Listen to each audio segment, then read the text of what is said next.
Okay, welcome back to the TechMoto channel and a video on Wi-Fi. And this video is specifically for people on the various Facebook groups that I've joined, which talk about man caves, workshops, bars, all sorts of things like that. Loads of people on there talking about Wi-Fi and how to extend their Wi-Fi into their outbuildings. So in this video, we're going to talk about Wi-Fi extenders. What are they? How do they work? Will they work in your particular circumstance? How do they use the earthing wire? We're going to talk about routers, how to plug into your router, what all the plugs are on the back of the router. And we're also going to talk about cables. What is Cat5? What is Cat6? How do you run a cable? How do you put a plug on the end? How do you wire it into a socket? So if you're interested in that sort of stuff, stay tuned and we'll get started. So before we can get into how to run Wi-Fi to your outbuilding and what the best way of running Wi-Fi to your outbuilding is, you've got to understand what Wi-Fi is. Now, Wi-Fi is basically the transmission of data through air. That's all it is. And data is effectively zeros and ones. It's binary. Computers are made up of transistors that are either on or off. And the way that they analyze and use that data is in zeros and ones. So zeros and ones are being passed around through the air between computers. Whether that be a router and your laptop or the laptop and your router, it's still zeros and ones. Best way to think about it is Wi-Fi is a bit like your car stereo in your car. Your car receives radio waves, but Wi-Fi does two things. It receives and transmits. Now, because your data is being transmitted through air, it is subject to interference. So things like microwaves, walls, other devices can cause interference to your data. And so your Wi-Fi is usually transmitted through two frequencies, either 2.4 or 5 gigahertz. Now, to put that into context, 1 gigahertz is 1 billion waves a second. So that's incredibly fast for data to move around. Now, the difference between the two is that 5 gigahertz can transmit data over short distances faster. 2.4 gigahertz transmits data slower over longer distances. So you can see where I'm going with that with outbuildings. So the further away from your router you are, the weaker the signal. Now a typical router gives you about 100 feet range in every direction around the outside of the router. There are things that can block your Wi-Fi. Anything that conducts electricity, so metal, water, you, the dog, anything like that can reduce your signal. And also big, thick walls, brick walls, concrete walls can also reduce the signal. So you've got to think quite hard about, what's in between your router and where you want to receive a signal.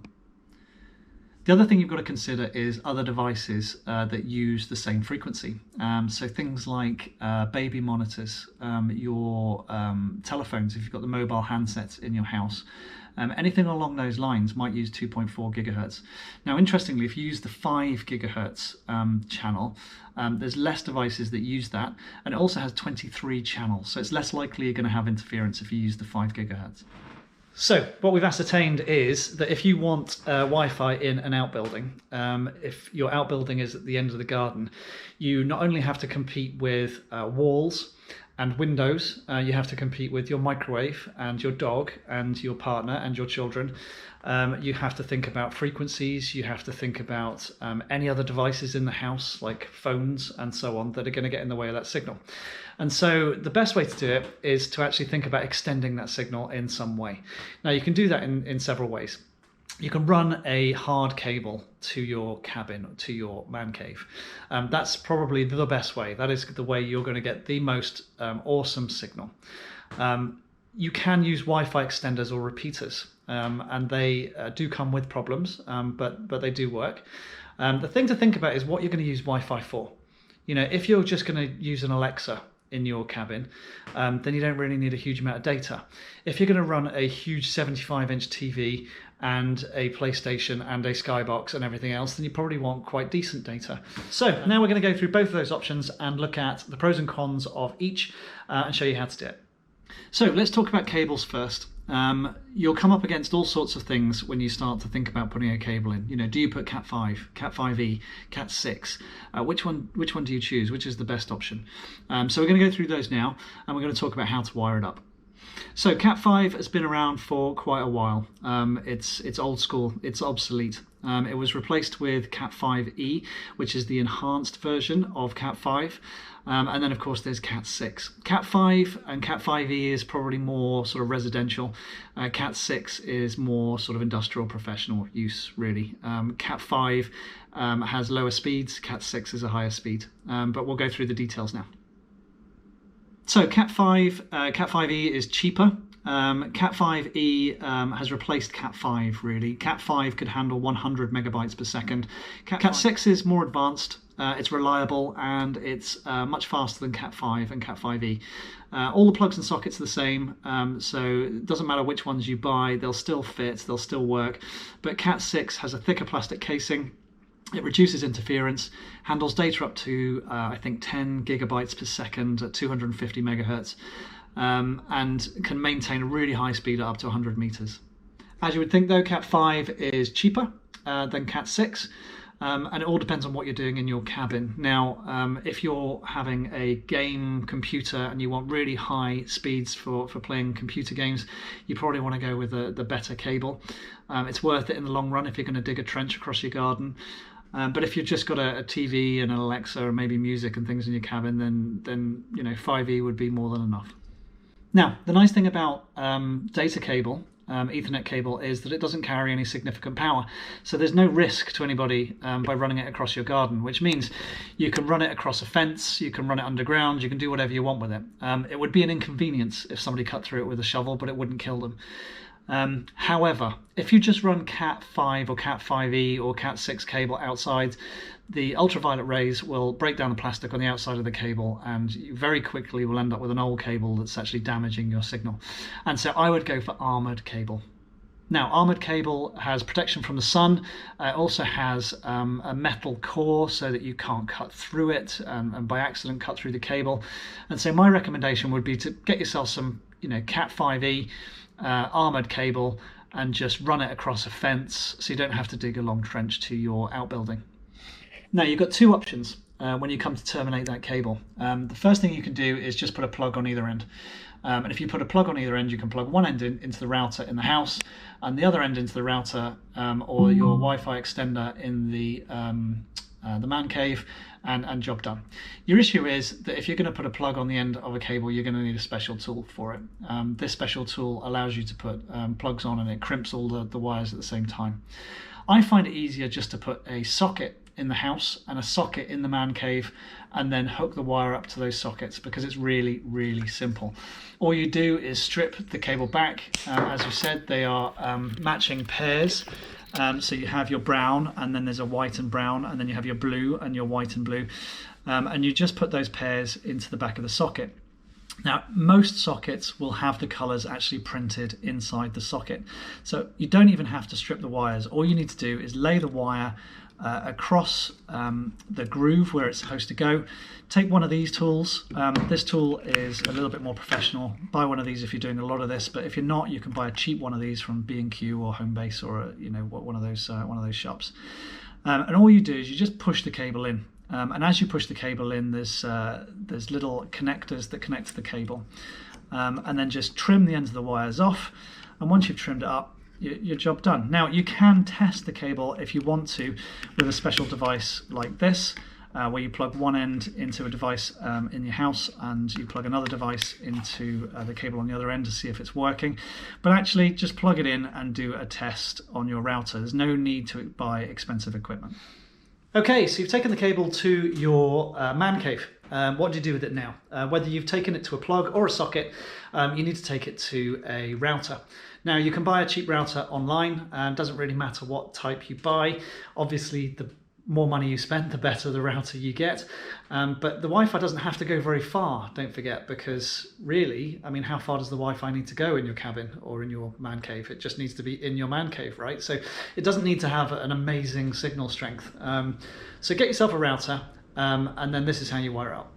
So here's an image of a typical router. Now, the plugs on the back are usually roughly the same. They might be slightly different, but you'll have one which is clearly labeled internet. Now, that is the plug that you plug your extension cable into. So if you run a cable from your house into a socket or into a plug, that's where that cable goes. That provides internet to the router. That router can then supply internet through Wi-Fi, or you can use one of the plugs which are called Ethernet, and you can see on this image it's labeled Ethernet 1 to 4, and you can plug things into that. So if you've got a Philips Hue, or you've got a computer, or you've got a PlayStation or something, you can just plug directly into the router to be wired, so you're not using the Wi-Fi. Obviously you've got a power socket on there as well, but then that's pretty much it. So once you've put your cables into the router, you're live. The only thing you need to remember to do is to log into that router on your device. If you've got a laptop or a mobile phone, you log into that router and not the house Wi-Fi. And the code for that router will probably be printed on the back or on the bottom of the router. Okay, so let's talk about Wi-Fi extenders and repeaters. Now this is quite a contentious topic with regards to Wi-Fi. Because there are so many different types, and the word extender and repeater seems to be interchangeable with manufacturers. So there are lots of different types. There's one that uses the earthing cable in your house to transmit data. There are others that just transmit through air, just like Wi-Fi, and there are others that use LAN cables. So let's go through each one of those one by one. Okay, so the first type, using your earthing cables in your house.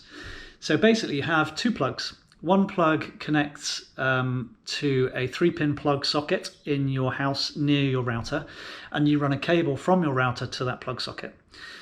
So your data is coming from the router to the plug socket and then through the earthing cable in your house. And then you put another plug somewhere in your house or in your man cave into a 3-pin socket, and it uses that earthing cable again and can pick up the data. Now, this is all well and good as long as the earthing cable is connected to the same earth cable in the house. And quite often in houses you have different systems, different circuits, and if you've got a different earth circuit, it won't pick up the signal. Secondly, if you have any issues in your house, if you've got any devices in your house that are having issues and are using that earthing circuit for what it was originally intended for, that causes some pretty major interference. So they're okay, but don't expect a great signal. Okay, so now let's talk about Wi-Fi repeaters. So there are two different types of these. The first one, you actually plug the repeater in via a LAN cable. So you run your LAN cable to a repeater, maybe on the side of the house nearest your man cave, and then that repeater retransmits. So it creates your 100 feet distance from that point of that repeater, but it's getting a really strong signal from the LAN cable. The second type is where you take a repeater and you put it somewhere in your property, and then that repeater hears the Wi-Fi and then reprocesses it and pushes it back out again. Now, the thing about those is that those repeaters can only push out a signal of the equivalent strength that it is receiving. So if that repeater is a certain distance away from the original router and is not getting a great signal, then it's not going to repeat a great signal. So you just have to be careful. It's only going to repeat the strength of signal that it's receiving. A rule of thumb with the air Wi-Fi repeaters is the ones with 2 aerials are better than ones with 1 aerial. These repeaters are receiving and transmitting. And so 1 aerial means that they're sharing that broadcast time. 2 aerials usually means that they've got a receive and a transmission aerial, so they're doing both at the same time. So you end up with faster speeds. The good thing about these though is that you can piggyback. So you can have a repeater near your router, and then in the next room you can have another repeater, and then on the outside of your house you could have another repeater, and then you can have another one just outside your man cave, and so on and so forth. And so you can bounce the signal. But you know, these repeaters and extenders, you know, I've heard stories where the signal is reduced by 75% by the time it gets to its end goal. So my advice to you is to run a cable. You know, 50 meters is about 20 quid for Cat 5e. Run an armored cable out to your cabin along a fence or something like that, and just plug it in. You'll end up with amazing internet. It's not a lot of messing about. You won't have your internet dropping out on you. It'll just be a good system. So that's my advice. Run a cable, buy a cheap router, and be done with it. Okay, so that's it. My 5-minute video turned into 14 minutes. I apologise profusely for that. There will be hundreds of people that disagree with everything I've said because it's the internet and that's what happens. But I hope it was useful to some of you. It is relatively simple. People make out that it's really complicated, but all you need to do, plug something into the Ethernet port of your router in the house, run a cable, plug that into another router, into the internet port, and that's it. You've got internet. Simple as. If you found this video useful, please do like and subscribe. Have a look at my other videos on the channel, and I'll see you soon. Thanks. Bye.